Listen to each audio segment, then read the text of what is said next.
ሰላም ጤና ይስጥልን እንደምንሰነበታችሁ የተከበራችሁ ተመልካቾቻችን ይህ ሳምንታዊው የስፖርት ፕሮግራማችን ነው። በዛሬው የስፖርት ፕሮግራማችን በሁለት ጉዳዮች ሰፋ አድርገን ወደ እናንተ የምናቀርብ ይሆናል። የዛሬውን ፕሮግራም አዘጋጅተን ያቀረብንላችሁ እኔ ቃለ ስላሴ ካሳይና ባልደረባዬ ብሩክ ገነነ አብረናችሁ ለሚቀጥሉት ደቂቃዎች የምንቆይ ይሆናል። ብሩክ እንዴት ነህ? ሰላም ቃል እንዴት ነህ? እንዴት ነበር ሳምንቱ? ሳምንቱ ቢዚ ነበር። ብዙ ኳስ ነበር አይደል? የእንግሊዝ ፕሪሚየር ሊግ ነበር፣ ኮፓ ዴል ሬይ፣ ኮፓ ኢታሊያ፣ ዲኤፍቢ ፖካል፣ የኢትዮጵያ ፕሪሚየር ሊግ። ስለዚህ ከዓለም አቀፍ ኢንተርናሽናል ብሬክ በኋላ በርካታ ጨዋታዎች ነበሩና ብዙ የምንነጋገርባቸው ነገሮች አሉ። ከሳምንት በፊት እንደውም ብዙዎች በተለይ የእንግሊዝ ፕሪሚየር ሊግ አለመኖሩ ተከትሎ ሌሎች የሊግ ጨዋታዎችም እንዳልነበሩ በስፔን ላ ሊጋም ሁሉም ቡንደስሊጋም ተቋርጦ ነበርና የዓለም አቀፍ የሀገራት ጨዋታዎች ለመመልከት ብዙ ሰው ፈቃደኛ የነበረ አይመስለኝምና ኳስ ናፈቀን ሲል ነበር። ለምን ይመስላል ግን አሁን በፊት ሰው እንደውም በጣም ይወድ የነበረው ብሔራዊ ቡድኖች ጨዋታዎች ነበር አይደል? አፍሪካ ዋንጫ እንዴት ሰው ጓጉቶ እንደሚያይ የዓለም ዋንጫ ትዝ ይላል። ከሆነ ጊዜ በኋላ ግን አክሰሱንም ስናገኝ ይመስለኛል ሰው የበለጠ የክለብ እግር ኳስ ነው የሚወደው። የሊግ ጨዋታዎች ላይ ፎከስ ያደርጋል። የኢትዮጵያ ፕሪሚየር ሊግም ከሀገራት ጨዋታዎች መልስ ኢትዮጵያ እንግዲህ ከጅቡቲና ግብጽ ጋር ብሔራዊ ቡድኖች ጋር ተጫውታ እንደነበር ይታወቃል። በግብጽ ተሸንፋ የጅቡቲን ብሔራዊ ቡድን ደግሞ 6-1 በማሸነፍ እንግዲህ የዓለም አቀፍ የሀገራት ብሬክ ከወሰዱ ሀገራትም አንዷ ኢትዮጵያ እንደነበረች ይታወቃል። ዛሬ በሁለት ጉዳዮች ወደ ተመልካቾቻችን የምንደርስ ይሆናል። በተለይም በጀርመን ቡንደስሊጋ እናቀናና የቪንሰንት ኮምፓኒና የሃሪኬን ጉዞ በዋንጫ የታጀበ ይሆን ወይ የውድድር ዓመታቸው የሚል ሰፋ ያለ ጉዳይ የምናነሳ ይሆናል። ሌላኛው ደግሞ 196ኛው የማንቹሪያን ደርቢ እሁድ ኦልትራፎርድ ላይ 12:30 ላይ የሚደረግ ጨዋታ አለ። ሁለቱን የምንዳስስ ይሆናል። ከቡንደስሊጋውን ጀምርና በተለይ የዘንድሮ የውድድር ዓመት የጀርመን ቡንደስሊጋን በቪንሰንት ኮምፓኒ የሚመራው ባየር ሙኒክ በበላይነት እየመራ ይገኛል። እንግዲህ ሁለት ነገሮችን ማንሳት ይቻላል እዚህ ጋር በተለይ ከሹመቱም ጋር ተያይዞ እንዲሁም ደግሞ የውድድር ዓመቱ ያሳለፈበት መንገድ ምን ይመስል ነበር የሚለውን እናነሳለን። በኋላ ላይ ደግሞ በርግማን የታጀበው የሃሪኬን የዋንጫ ጉዞ ዋንጫ ጥማት ሊያገኝ አልቻለም። በአውሮፓ ከተመለከትናቸው የዘመናችን ምርጡ አጥቂዎች መካከል አንዱ ሃሪኬን እንደሆነ ይታወቃል። ነገር ግን በጎሎች ብቻ የታጀበ ነገር ግን ያለ ዋንጫ ጉዞ ቀጥሏልና ምናልባት ዘንድሮ የውድድር ዓመት ይህንን ያሳካ ይሆን ከቪንሰንት ኮምፓኒ ጋር የሚለውን እናነሳለን። እስኪ ስለ ቪንሰንት ኮምፓኒ ሹመት ጋር ተያይዞ ያሳለፈው የውድድር ዓመት ምን ይመስላል? በርንሌይን አውርዶ ነበር ቡንደስሊጋውን ክለብ ባየር ሙኒክን የተረከበውና እስኪ ስለ ቪንሰንት ኮምፓኒ እናንሳ። በጣም ብዙ ሰዎች ግራ ገብቷቸው ነበር አይደል? ቪንሰንት ኮምፓኒ የባየር ሙኒክ አሰልጣኝ ሆኖ ሲሾም እና አንዳንድ መረጃዎች ያሳዩ እንደነበረው ኮምፓኒ የመጀመሪያ ምርጫቸው እንዳልነበር ተናግረዋል። እንደዛም ሆኖ ግን ኮምፓኒ የተመረጠው በርንሌይ ላይ በፕሪሚየር ሊጉ ካሳየው ውጤት አንጻር ሳይሆን ከሚከተለው ያጨዋታ አንጻር ነው። አንደርሌክት አሰልጥኗል። አንደርሌክት ስኬታማ ነበር። እርግጥ ነው ሊጉ በከፍተኛ ደረጃ የሚጠቀስ ባይሆንም በርንሌይም በሻምፒዮንሺፑ በጣም ስኬታማ አድርጓቸው ነበር ወደ ፕሪሚየር ሊግ ያደጉት። ግን ያው ሰሞኑን ማለት በቅርብ ዓመታት የምንመለከተው አንድ ነገር ምንድነው ከሻምፒዮንሺፕ የሚያድጉ የእንግሊዝ ቡድኖች እዛው መቆየት ያቅታቸዋል። ምክንያቱም ኦልሬዲ በጣም ከፍተኛ የገንዘብ የአቅም ልዩነት አለ በላይኛውና በሁለተኛ ዲቪዥን ባሉ ክለቦች ማለት ነው። አሁንም ወራጅ ቀጠና ያሉትን ብትመለከት እነ ሳውዛምፕተን እና ኢፕስዊች ዘንድሮ ያደጉ ናቸው። ሌስተር ሲቲም ሶስቱም ያደጉ ናቸውና ይሄ በቅርብ ዓመታት የሚታይ ነገር ነው። ስለዚህ በርንሌይም ወዲያው እንደመጣ ተመልሶ መውረዱ የሚገርም ነገር አይደለም፣ ወይም ደግሞ በኮምፓኒ መጥፎ አሰልጣኝ የሚያስብለው አይደለም እና ትንሽ ግራ መጋባት ነበር። ሌላኛው ነገር ደግሞ የበርንሌይ የተለመደውን ያጨዋወት ስታይል በጣም ቀይሮት ነበር። እሱ ኳስ ላይ መሰረት ያደረገ ማራኪ ያጨዋወትን መቀባበል ላይ ያተኮረ ነበር። ያው እንደ የፔፕ ጋርዲዮላ ተከታይ እንደሆነ ማለት ነው።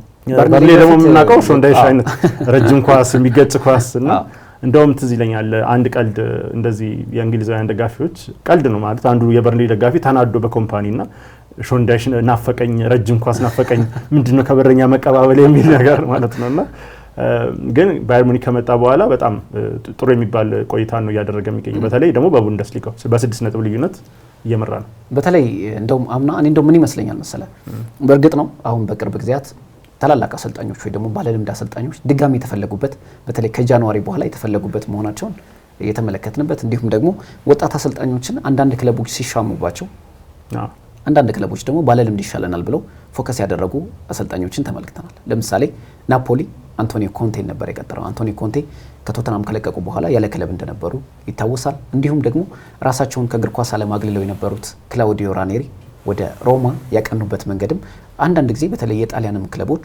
ባለልምድ አሰልጣኞችን ፈለጉ ይመልሰው ማለት እንችላለን። በቅርብ ጊዜያት ዩቬንቱስ እድል አልሰጠውም ለቲያጎ ሞታን ኢጎር ቱዶርን በኃላፊነት ሹሞታልና ምናልባት ትንሽ ግራ የገባው ነገር ተመልክተናል። በተለይ ከክረምቱ ጀምሮ አንዳንድ ክለቦች ወጣቶች ላይ ፎከስ ሲያደርጉ፣ አንዳንድ ክለቦች ደግሞ አይ የወጣቶቹ ሳይሆን አሁንም የባለ ልምድ አሰልጣኞች ጊዜ ነው ማለት በማለት ባቋማቸው የጸናሉ። ለምሳሌ በክረምቱ በጣም ተፈላጊ ከነበሩት አሰልጣኞች መካከል ሮቤርቶ ዲዘርቢ አንዱ ነበሩ። በተለያዩ ክለቦች ተፈላጊ ነበሩ። በእርግጥ አሁንም በኦሎምፒክ ደ ማርሴይ በበላይነት ቢወሰድባቸውም በፓሪስ ሴን ጀርሜን ግን ጥሩ የውድድር ዓመት የሚባል ማሳለፍ ችለዋል። እንደነ ኤሲ ሚላን የመሳሰሉ ክለቦችም ይፈልጓቸዋል። አሁንም በወቅቱ ወጣት አሰልጣኞች ሲፈለጉ ግን ፎከስ ካደረጉ ክለቦች መካከል ባየር ሙኒክ አንዱ ነበር። ነግሌስማንን መልሶ ለማስፈረም ጥረት አድርጓል።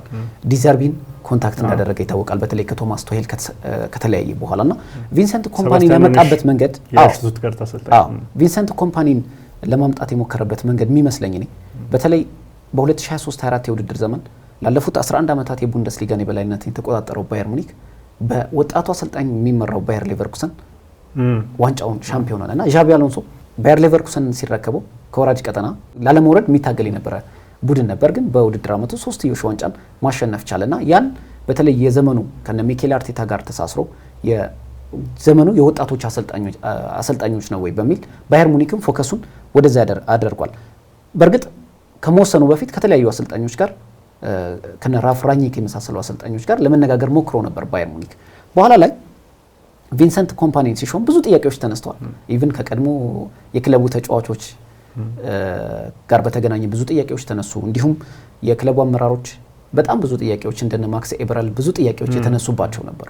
አሰልጣኙን ለመሾም ሲያስቡ ግን አሰልጣኝ ፔፕ ጋርዲዮላን ምክር እንደጠየቁ ተናግረው ነበር የባየር ሙኒክ አመራሮች እና በኋላ ላይ በተለይ ቀደም ያልካትን ሀሳብ ውሃ ስለምታነሳ ነው አሰልጣኞች አቅም ቢኖራቸው አቅማቸውን በትልቅ ክለብ ማሳየት ይችላሉ የሚል ፍልስፍና እኔ መቀበለዋለሁ። ለምን በርንሌይን ይዞ በነገራችን ላይ በርንሌይ ቢወርድም በ2023/24 ጥሩ እግር ኳስን የሚጫወት ቡድን ግን ለማየት ሞክረናል እና ምናልባት የሱ ሹመት ከባየር ሌቨርኩሰኑ አሰልጣኝ ዣቢ አሎንሶ ጋር ለኔ እንደመነሻ ይመስለኛል ባየር ሙኒክ የወሰደበት መንገድና ይሄን እንዴት ታየዋል?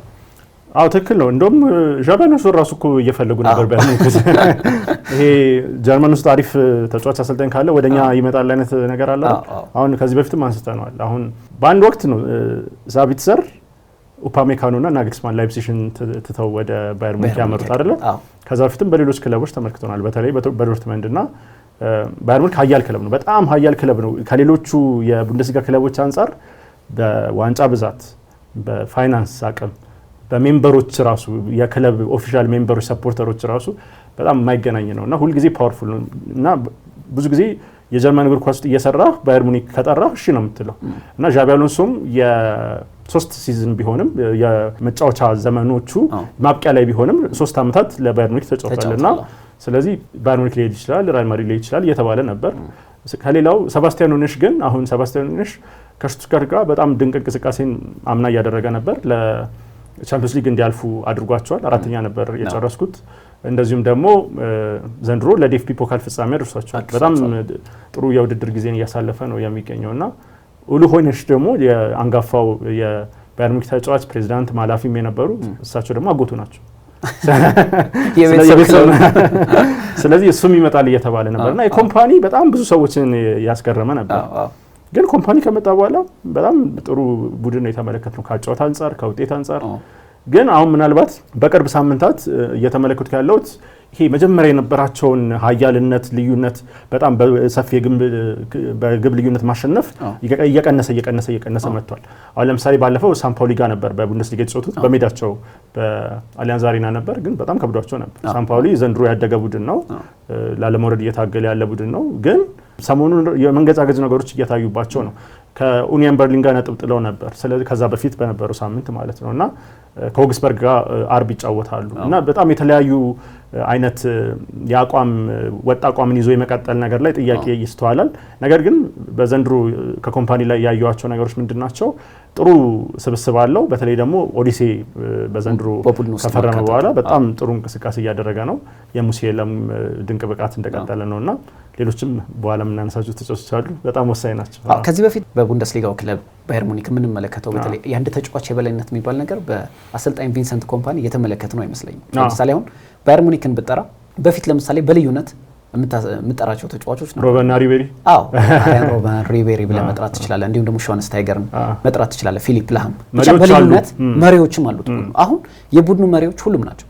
እርግጥ ነው የቪንሰንት ኮምፓኒ የጨዋታ መንገድም በእርግጥ እሱ በትክክለኛው መንገድ ይፋ ባያደርገውም ግን የመጀመሪያው የመከላከል ስራ የሚጀምረው ከአጥቂዎቼ ነው የሚል ፍልስፍና አዲስ ፍልስፍና ይዞ ከመጡ አሰልጣኞች መካከል አንዱ ነው። እርግጥ በባለ ልምድ አሰልጣኞች ይሰርቷል። ለምሳሌ በፔፕ ጓርዲዮላ መስራቱ ለረጅም ጊዜ ቡድኑን የማንቸስተር ሲቲን የካፕቴንነት ማዕረግ ለረጅም ዓመታት መውሰዱ ከአሰልጣኙ ልምድ ጋር ተዳምሮ የራሱ የሆነ ልምድ ወስዷል። ለምሳሌ በማኑኤል ፔሌግሪኒ ሰርጥኗል። እንዲሁም ደግሞ በተለያዩ በነ ሮቤርቶ ማንቺኒ መሰልጠን ችሏል። በተለይ የመጀመሪያ ጊዜ ሻምፒዮን ሲሆኑ የቡድኑ ካፕቴን ከነበሩ ተጫዋቾች መካከል አንዱ ነውና ምናልባት ቡንደስሊጋም ተጫውቷል። አምበርግ ነበር ያውቀዋል፣ ሊጉንም ያውቀዋል። ሁለተኛ ነገር ደግሞ ከተለያዩ አሰልጣኞች ጨምቆ ያመጣው የራሱ የሆነ የጨዋታ ፍልስፍና ያለው ይመስለኛልና የኔ መጀመሪያ ተከላካዮቼ አጥቂዎቼ ናቸው የሚል ፍልስፍና አለው። አሁን በባየር ሙኒክ እየተመለከትን ያለ ነው። አብዛኞቹ ተጫዋቾች ብንመለከት ሃሪኬንን ብትመለከተው፣ ሙሲያላን ብትመለከተው፣ ሳኔን ብትመለከተው፣ ማይክል ኦሊሴን ብትመለከተው አብዛኞቹ በቡድን ውስጥ ተመጣጣኝ ደረጃ ላይ የሚገኙ ተጫዋቾች ግን እኔ ነኝ የበላይ የማትልበት ቡድን ሆኗል። አሁን ይህ ምናልባት ለባየር ሙኒክም ለጀርመን እግር ኳስም ጥሩ ይመስለኛል። ምክንያቱም አሁን ባላንስ ቲም ነው የፈጠረው። ግን አንድ ተጫዋች አለ እኔ ነኝ የበላይ የሚል ጆሹዋ ኪሚች ምናልባት አሁን እሱ ኮንትራቱን አራዝሟል። የጆሹዋ ኪሚች ምንድነው የሚነሳበት ነገር ብዙ ጊዜ ከአሰልጣኞች ጋር የሚያጋጨው በጣም ቦታ እኔ የምፈልገው ቦታ ካላጫወታችሁኝ ይላል። አሁን ቀኝ ራይት ባክ ሲደረግ አይወድም። ሚድፊልድ የሆነው ራሱ በደንብ ኳሱን ካልያዝኩኝ የመከላከል ስራ ታብዙብኝ ይላልና ሊወጣ ነው ይሄ ልጅ እየተባለ ከማንቸስተር ዩናይትድ ጋር ስሙ ሲያያዝ ነበር ከሲቲ ጋር ከሪያል ማድሪድ ጋር እና ግን አሁን ኮንትራቱን ደግሞ አራዝሟልና ሊደር ነው። ከ19 ዓመቱ ጀምሮ ነበር ከላይፕዚግ ነው። እሱ ነው የሚረብሸው ነው እያልከለው አንድ ረባሽ ግን እንዳልከው እንደ ቡድን ጥሩ ስሜት ያለው ቡድን መፍጠር ችሏል። እንደገና ደግሞ ባሳለፍነው የውድድር ዓመት ከ11 ተከታታይ የውድድር ዓመት በኋላ በሌቨርኩሰን ዋንጫው መበላቱ ትልቅ ቁጭት ውስጥ የገባ ይመስለኛል ባየር ሙኒክ። ምክንያቱም ዝውውር ከፈጸማቸው ውስጥ በቼልሲን ጨምሮ በማንቸስተር ዩናይትድ ሲፈለግ የነበረው ማይክል ኦሊሴን ያካተተበት እዛ ቦታ ላይ በጣም የሚያስደንቅ ዝውውር ነበር ብዬ አስባለሁ። የተከላካይ መስመሩ ጥምረት አሰልጣኝ ቪንሰንት ኮምፓኒ በመከላከል የሚታማ አይደለም። ምክንያቱም በመከላከልም ደረጃ ጥሩ ተጫዋች የነበረ ነው።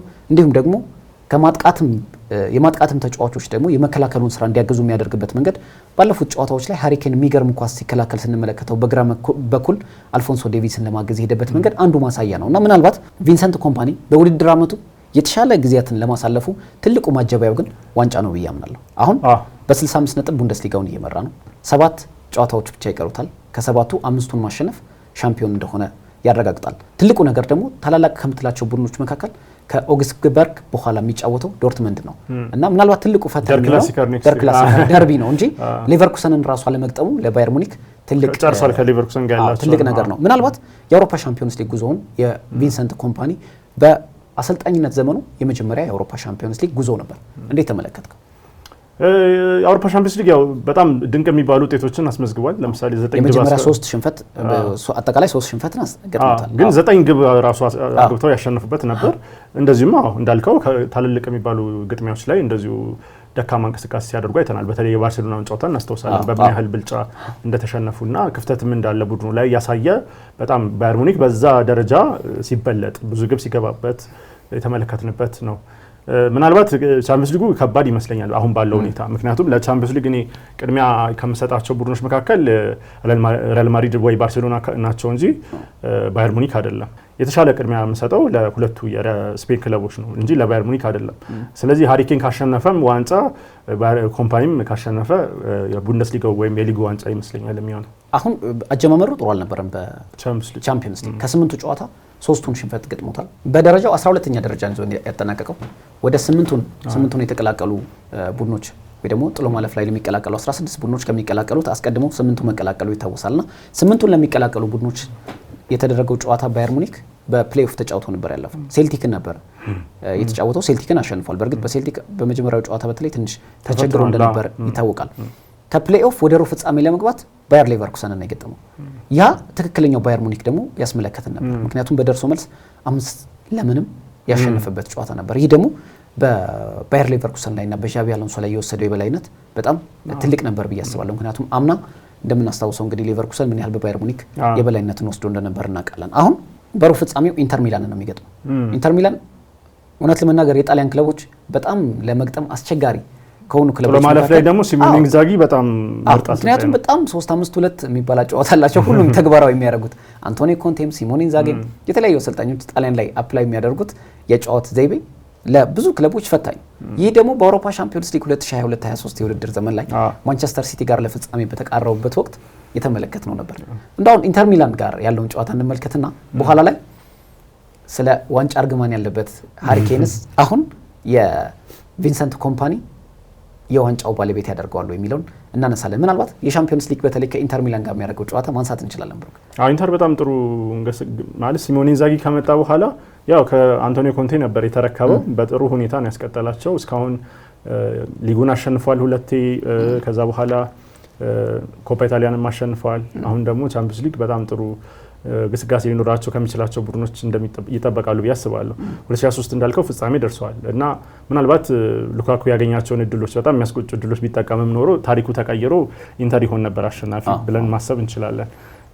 ኢንዛጊ በጣም ጠንካራ ቡድን የሰራው ከፊት መስመር ጀምሮ ማርቲኔዝ እና የቱራም ጥምረት በጣም ድንቅ የሚባል ነው። በጣም ወሳኝ ተጫዋቾች ናቸው። ከዛ ተጠባባቂ ወንበር ላይ ያሉት ራሱ እነ ታሪሚ አይነት ተጫዋቾች፣ ከዛ በኋላ አርናቶቪች ራሱ እድሜው ገፍቶ ግብ የሚያስቆጥር ተጫዋች ነው እና በጣም ድንቅ ተጫዋች ነው። ሚድፊልድ ላይ እነ ቻላኑግሉ አሉ፣ ባሪላ አለ። ባሪላ በጣም ማሽን ነው። በጣም የማይደክም የሚታተር ተጫዋች ነው። ተከላካይ ባስቶኒ አለ እና ግብ ጠባቂው ራሱ ያን ሶመር በጣም ድንቅ ጠባቂ ነው። ባለፈው በነበረው ጨዋታ ላይ እሁድ ዕለት ያዳነው አንድ ኳስ በጣም እየገረመኝ ነበር። በግንባሬ ተገጨ እና ከኡዲኔዜ ጋር ይመስለኛል ሲጮት የነበረው እና በጣም የሚገርም የማዳን እንቅስቃሴ ነበር እና እንደውም ከአንድ ጓደኛዬ ጋር እያወራን ኢንተር ሚላኖች እኮ ኦናናን ሸጠው ያን ሶመርን አመጡና ምን ያህል አተረፉ ምናምን እየተባባሉ እንደውም ያን ሶመር ብዙ ጥያቄዎች ይነሱበት ነበር። የሚነሱበት ምንድነው በወቅቱ ሪታየር ከስዊዘርላንድ ብሔራዊ ቡድን ሪታየር ካደረገ በኋላ ቀጣይ ማረፊያ ቤት ይሆን የሚል ነበር። ጣሊያኖች ልምድ ያለውን ተጫዋች ከማስፈረም ወደ ኋላ አይሉ። ለምሳሌ እንመልከትና አሁን ምናልባት ብዙ ተመልካቾቻችን አሁን ምን ያህል እየተጫወተ እንደሆነ እንደሚያውቁት አላውቅም፣ ግን ሄንሪክ ሚኪታሪያን አሁንም በኢንተር ሚላን ውስጥ በጣም ወሳኝ ሚና ካለው ተጫዋች መካከል አንዱ ነው። ሄንሪክ ሚኪታሪያን እንግዲህ በሮማ፣ በማንቸስተር ዩናይትድ፣ በአርሰናል እጅግ በጣም ግልጋሎትን ሰጥቶ የሄደ ተጫዋች ነው። በቦሩሲያ ዶርትሙንድ ምን ያህል በቃ ጉልበቱ አብቅቶ የሄደ ተጫዋች እንደሆነ ይታወቃል። ግን ስቲል ነው በሲሞኔ ኢንዛጊ ቡድን ተቀይሮም እየገባ በሜዳ ውስጥም ከኒኮሎ ባሬላ 35 ዓመት እኮ ግን ስቲል ነው በጣም ፐርፎርማንስ ያደርጋል። በተለይ በልጅነት እድሜው ነው በእርግጥ ብዙ ጨዋታዎችን ያደረገውና ልምድ ያለው ተጫዋችን ከማስፈረም ወደ ኋላ ይሉና ያን ሶመር የሚያስፈረመበት መንገድ ሲሞኔ ኢንዛጊ ትክክለኛ ውሳኔ ይመስለኛል። ጥር ላይ ነበር ያስፈረሙት እና የዛን ጊዜ ጥር ላይ ማለት ባየር ሙኒክ ጥር ላይ ሄደ የኒውዮር የተጎዳ ጊዜ። ከዛ በኋላ ግማሽ የውድድር ዘመን አሳልፎ ነው ከዛ በኋላ ወደ ኢንተር ሄደ ኦናና ወደ ማንቸስተር ዩናይትድ ሲመጣና እንደውም ያን ሶመር ነው ወደ ማንቸስተር ዩናይትድ የሚመጣው የሚል ክርክር ነበር የሆነ ታይም ላይና አይ ደሄ ያለ ለምን ያን ሶመር የሚል ብዙ እንትኖች ነበሩ። እኔ እንደውም ማስበው ምንድነው ያን ሶመር ለረጅም ዓመታት ነው ቦሩሲያ ሞንቸንግላድባ የቆየው እና ያንን ማድረጉ ስህተት ነው ብዬ አስባለሁ። ምክንያቱም ድንቅ አቋም ላይ ያለ ወደ ከፍ ወዳለ ክለብ መሄድ ነበረበት ብዬ አምናለሁ። ምክንያቱም ያን ሶመር ብቃት ብዙ ጊዜ የምታየው ስዊዘርላንድ ላይ ሲመጣ ነው፣ ናሽናል ቲም ላይ ነውና ለዛ ነው። ግን ወደ ቶፒካችን የነበረው ያው ኢንተር ሚላን ነው አይደል? ስለዚህ ኢንተር ሚላን ባለልምድ ተጫዋቾችን ለማንሳት ነው እና ቸርቢንም ምናምን እናነሳለን እና በጣም ጠንካራ ቡድን ነው። ለባየር ሙኒክ ከባድ ፈተና ነው የሚሆነውና ኮምፓኒ ቀላል ፈተና አይጠብቀውም። ያው ኦግስበርግ ራሱ በቡንደስሊጋው ከባድ ፈተና ነው የሚሆነው። ምናልባት አንዳንድ ተጫዋቾችን የማሳለፍ እድል ሊሰጠው ይችላል። ስለዚህ አይ ቲንክ ሞር ለኢንተር የሚዘጋጅ ይመስለኛል። ከዛ በኋላ ግን ከባድ ነው። በተለይ ቻምፒዮንስ ሊግ ከባድ ነው። ቡንደስሊጋው ራሱ ያበቃ አይመስለኝም። ምንም እንኳን 6 ነጥብ ቢሆን ሌቨርኩሰን አሁን በተወሰነ መንገድ ማለት እንደ አምኖ አይደሉም፣ ግን አሁን ባለፈው የሚያሸነፉበት መንገድ ባለቁ ደቂቃዎች እያገቡም እየተመሩም የመመለሱ ነገር አንዳንድ ተጎድቶ የነበሩ ተጫዋቾች ከጉዳት መመለስ እና ጥሩ ሁኔታዎች እየታየባቸው ነው።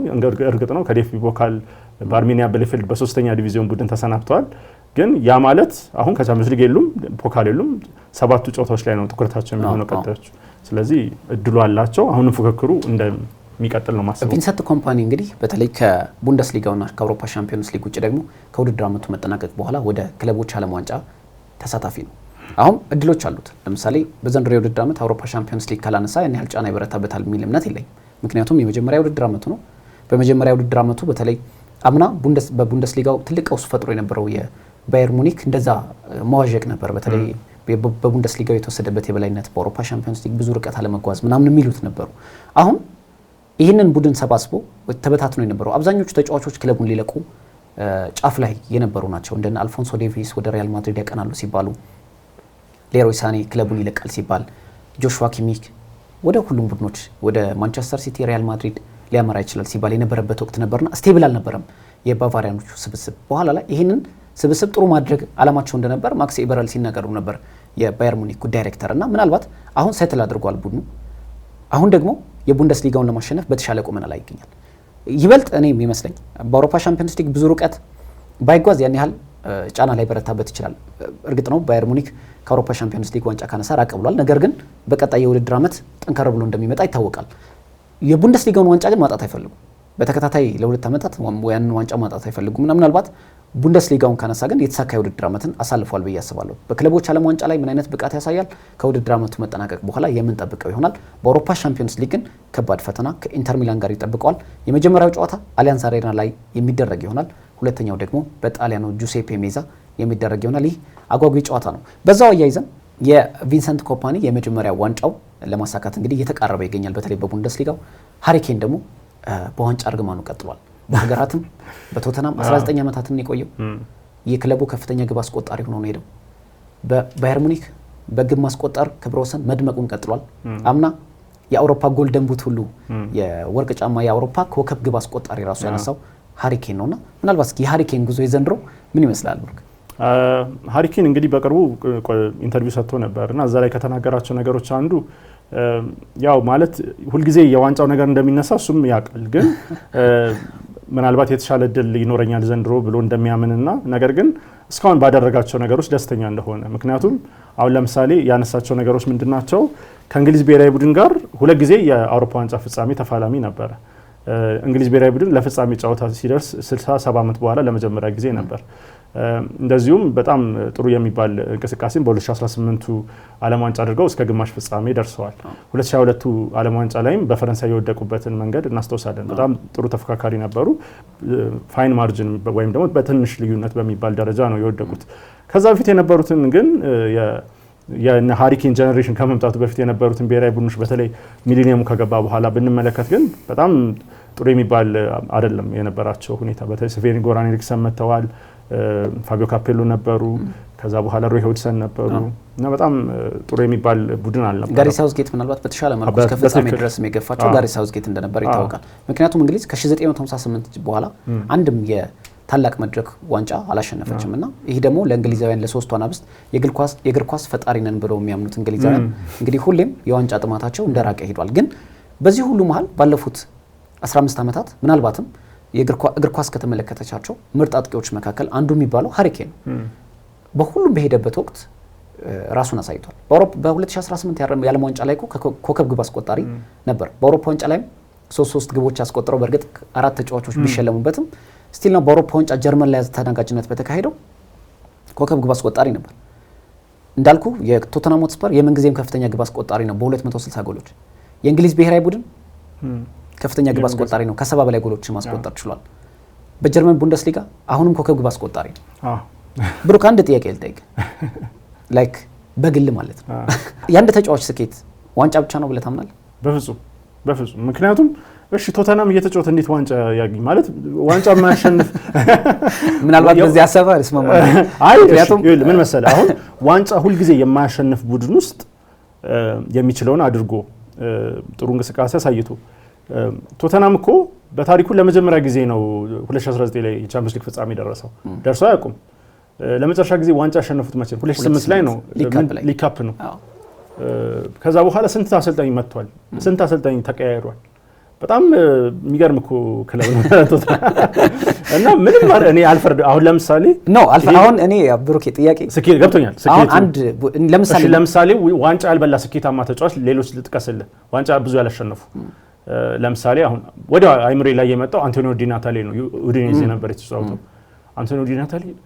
እሺ አሁን ተሳስቼ ሊሆን ይችላል፣ ዋንጫ ያሸነፈ አይመስለኝም ኡዲኔዜ እያለ። ግን አንቶኒዮ ዲ ናታሊ ምን አይነት ተጫዋች እንደሆነ አስብ። ለጣሊያን ብሔራዊ ቡድን የሚመረጥ ኡዲኔዜ እየተጫወተ በጣም ስኬታማ የሆነ በርካታ ግቦችን የሚያስቆጥር ደግሞ የሚያስቆጥራቸው ግቦች ራሱ ተራ ግቦች አይደሉም፣ በጣም ድንቅ ግቦች ነው የሚያስቆጥረው። ማርኮ ሮይስን ተመልከተ፣ ቡንደስሊጋ አላሸነፈም፣ ግን ከታዩ በጀርመን ከታዩ ድንቅ የክንፍ ተጫዋቾች መካከል አንዱ ነው። ግን ታሪክ ምንድነው? አሁን ብሩክ ለምሳሌ ታሪክ ዋንጫ ብቻ አይደለም። ዋንጫ የቡድን ነገራችን ላይ ዋንጫ ብቻ አይደለም። ግን እኔ ለምሳሌ በኔ ምልከታ ደግሞ የአንድ ተጫዋች ስኬት ከዋንጫ ጋር የታጀበ መሆን አለበት። ካልሆነ ያ ተጫዋች የሚታወስበት ለምሳሌ ልንገርህ፣ እንመልከት። አሁን ለምሳሌ የምታወራው ታሪክ ይኖራል። ለምሳሌ አንድ ተጫዋች ትልቁ ስኬቱ ዋንጫ መደርደር ነው። እንደዛ ሳይሆን ቢያንስ በሄደበት ክለብ አሁን አንድ ለምሳሌ ሃሪኬን እንመልከተው 19 ዓመታትን በሰሜን ለንደን ቆይቷል። ከ260 ጎሎችን በላይ በማስቆጠር የክለቡ የምንጊዜም ከፍተኛ ግብ አስቆጣሪ ተብሎ በታሪክ ማህደር ስሙ ሰፍሯል። የክለቡ የዋንጫ ካዝና ግን ባዶ ነው። አሁን ይሄ ሰው ለምሳሌ በቶተንሃም ሆትስፐር የሚታወስበት ሃሪኬን 260 ጎል ስላስቆጠረ የከፍተኛ ግብ አስቆጣሪያችን ብቻ አይደለም አይሉ። ሃሪኬን በዚህ ወቅት ይህንን ዋንጫ ሳክቶልናል ይላሉ። ለምሳሌ እንመልከት። ሌስተር ሲቲ 2014-15 ዘመን ላይ የእንግሊዝ ፕሪሚየር ሊግ ዋንጫን ሲያነሳ አሰልጣኝ ክላውዲዮ ራኒሪም የክለቡ ተጫዋቾችም በትልቅ መዝገብ ስማቸው ሰፍሯል በሌስተር ሲቲ። እዚህ ጋር ጄሚ ቫርዲ ከሃሪኬን የበለጠ ስኬታማ ነው በአሁኑ ወቅት። እንዴት ነው? አንድ ፕሪሚየር ሊግ ስላሸነፈ አሁን ለምሳሌ እንግለጸው። በአጥቂ ደረጃ ከተመለከትን እኔ አሁን በግሌ በጣም ከማደንቃቸው አጥቂዎች ሃሪኬን አለ። ሲጀመር ሃሪኬን እኮ ምን መሰለህ ከምንጊዜውም የእንግሊዝ ምርጥ አጥቂዎች ተርታ ነው። ልዩነቱን መሰለህ ብሩኬ፣ ጥያቄ አንድ ተጫዋች የእግር ኳስ ስኬቱ በዋንጫ ይመዘናል ወይ ነው። ለምሳሌ ልንገር፣ ጄሚ ቫርዲና ሃሪኬን ላታወዳድራቸው ትችላለህ። በነገራችን ላይ ጄሚ ቫርዲና ሃሪኬን በዚህ አጋጣሚ በኖርዊች ሲቲ የቤኝ ተቀያሪ ውሰት ነበር። ተቀያሪ ተጫዋቾች ነው አንድ ላይ መጫወታቸው ይታወሳል። አሁን የኔ ጥያቄ መወዳደር አይደለም ተጫዋቾቹ። ለምሳሌ ሃሪኬንና ቫርዲን ሰው ቫርዲ የሚመርጠው ሊኖር ይችላል። ለኔ ግን ሞስት ፕሮፋይሊክ ስትራይከር ቤስት አጥቂ የምለው ሃሪኬን ነው በግል ብንመጣ። ግን በዋንጫ ስኬት ካየን አንድ ተጫዋች ለምሳሌ ጄሚ ቫርዲን የሚያወራበት የራሱ ታሪክ አለው ብዬ አምናለሁ። ብሩክ ቢያንስ ፕሪሚየር ሊግን የሚያህል ዋንጫ አንስቻለሁ ብሎ ይላል እንጂ አሁን ለምሳሌ ሃሪኬን ደግሞ ኢንተርቪው ላይ አግብቻለሁ፣ ጎልደን ቡት አሸንፌያለሁ፣ እቺ መድፏለች አይደል የቡንደስሊጋ እሷን አሸንፌያለሁ። ስለዚህ የአንድ ተጫዋች ስኬት ከዋንጫ ጋር ይቆጠራል የሚል እምነት አለ። ከዋንጫ ጋር እኔ ደግሞ የለኝም። ቢያንስ ታሪኩን ለማንሳት ምናልባት ግላዊ ምልከታ ስለሆነ ሊሆን ይችላል፣ ግን ሀሳባችን መያዝ ይችላል። ተመልካቾቻችን ደግሞ ሀሳባችን ይሰጡናል። የአንድ ተጫዋች እንግዲህ ተመልካቾቻችን የሚሉትን አንድ ተጫዋች በተለይ አሁን የሞደርን ደጋፊዎች አመለካከት ይመስለኛል ዋንጫ ብቻ የሚለው ነገር። ምክንያቱም ዋንጫ ሲያሸንፉ ትልቅ ቡድን የሰሩ ስኬታማ ቡድን የሰሩ አሰልጣኞችም ተጫዋቾችም አሉ። ዋንጫ ከዚህ በፊት ወሌ ገነር ሶልሻየር ማንቸስተር ዩናይትድ እያለ ተናግሯል እና ዋንጫ ኢጎ ለመስጠት ምናምን ሊጠቀም ይችላል፣ ግን ሁልጊዜ ፕሮግረስ አለ ማለት አይደለም። አሁን ብዙ ጊዜ ምን ይባላል የቡድን ፕሮግረስ የሚለካው ሊግ ላይ በምታሳዩ አቋም ነው። አሁን ለምሳሌ ኦሌ ማንቸስተር ዩናይትድ በነበረበት ጊዜ 3ኛ ጨርሷል፣ 2ኛ ጨርሷል። ያው የመጨረሻው የውድድር ዘመን እስከ ኖቬምበር ኦክቶበር የነበረው ጥሩ ስላልነበር ነገሮችም ስላልተመቻቹ ተሰናብቷል፣ ግን ፕሮግረስ ነበረው። የቴና ከመጡ በኋላ 8ኛ ነው የጨረሱት። በኔጌቲቭ ጎል ዲፈረንስ ነው የጨረሱት። በተደጋጋሚ ይል የነበረው ምንድነው ኤፍ ኤ ካፕ አሸንፌያለሁ፣ ካራቦ ካፕ አሸንፌያለሁ ነው። የቡድንና የግል ስኬት ግን ይለያያል። አሁን ለምሳሌ ታዲያ የሃሪኬን ነው አይደለም ቀየርኳ ነው። አሁን ብሩክ ምን መሰለህ፣ ለምሳሌ አንድ ተጫዋች ምንም አስተዋጽኦ ሳያደርግ ዋንጫ የሚያነሳ እኮ ቡድን አለ፣ ተጫዋች አለ። ያንን ተጫዋች አሁን በልዩነት በጣም ስኬታማ ነው ልትለው አትችልም። ለምሳሌ እንመልከት። አሁን የሊቨርፑል ያስፈረመው ጣሊያናዊ የፊት መስመር ተጫዋች ፌዴሪኮ ኬዛ 5 ጨዋታዎችን አላደረገም እስካሁን በሊቨርፑል። እንደውም በቀሪዎቹ በ8 የሊጉ መርሃ ግብር ላይ ጨዋታ ካላደረገ የእንግሊዝ ፕሪሚየር ሊግ ዋንጫን አይሰጠውም፣ ሜዳሊያው አይሰጠውም። ስለዚህ የዋንጫ ባለቤት አይደለም ማለት ነው። ምክንያቱም በፕሪሚየር ሊግ ወቅት ቢያንስ 5 ጨዋታ ማድረግ አለበት። አንዳንድ ተጫዋቾች ቁጭ ብለው ለምሳሌ ምንም ላይክ ሲከፈላቸው የነበሩ ተጫዋቾች ምናምን ያን ያህል ፐርፎርም ሳያደርጉ አንድ ጨዋታ ላይ ዋንጫ ስላገኙ ስኬታማ ልትላቸው አትችልም። እኔ ግን እያልኩ ያለሁት የአንድ ስኬታማ ተጫዋች መለኪያው ምንድን ነው? አሁን ከስኬት ጋር ለምሳሌ ሃሪኬን በጣም የተሳካ የእግር ኳስ ህይወትን አሳልፏል፣ ግን ምንም ሊጠራው የሚችል ዋንጫ የለውም። አሁን የዚህ ልጅ ነው መነሻ ያደረኩት። ለምሳሌ ጄሚ ቫርዲ ስትለኝ ጄሚ ቫርዲ ከሃሪኬን ጋር ባይነጻጸርም በ37 ዓመቱ በፕሪሚየር ሊጉ አሁንም በጥሩ ደረጃ ላይ ፐርፎርም እያደረገ የሚገኝ። በነገራችን ላይ ቫርዲ ስኬታማ አይደለም እያልኩ አይደለም፣ ነገሩ ነው የምልህ። ስለዚህ አሁን ቫርዲንና አንድ ተጫዋችን ልናነሳ አንችልም። ለምሳሌ ሌስተር ሲቲም እኮ በልዩነት ዋንጫ ሲያነሳ 4-5 ተጫዋቾች ነው በልዩነት የምንጠራው። ሪያድ ማህሬዝን፣ ንጎሎ ካንቴን፣ በወቅቱ ጥሩ ተጫዋች የነበረው ዳንኤል ድሪንክዋተር፣ የመሳሰሉ ተጫዋቾችን መጥራት እንችላለን። በተከላካይም ክፍል የነበሩት መሪዎቻቸውን በልዩነት ማንሳት እንችላለን። ካስፐር ሽማይክል እና በልዩነት ተቀይረው ሲገቡ የነበሩት ቡድኑን ሊረዱ ይችላሉ። ግን አንድም ጨዋታ የማይሰለፉ ተጫዋቾችም ሊኖሩ ይችላሉ ብዬ አስባለሁ እና የሃሪ ኬን ግን ብዙ ጎሎችን አስቆጥሯል። ግን የእግር ኳስ ህይወቱ በዋንጫ አልታጀበም። የዚህ ተጫዋች ስኬት ምንድን ነው? ግቦቹ እና ጥሩ ተጫዋች መሆኑ እና ሚናው ላይ ያሳየው ብቃት፣ ሊደርሺፑ እነዚህ ሁሉ ለኔ ስኬታማ ያደርጉታል እና ዋንጫ ቢያሸንፍም ሃሪ ኬን ለኔ ስኬታማ ነው።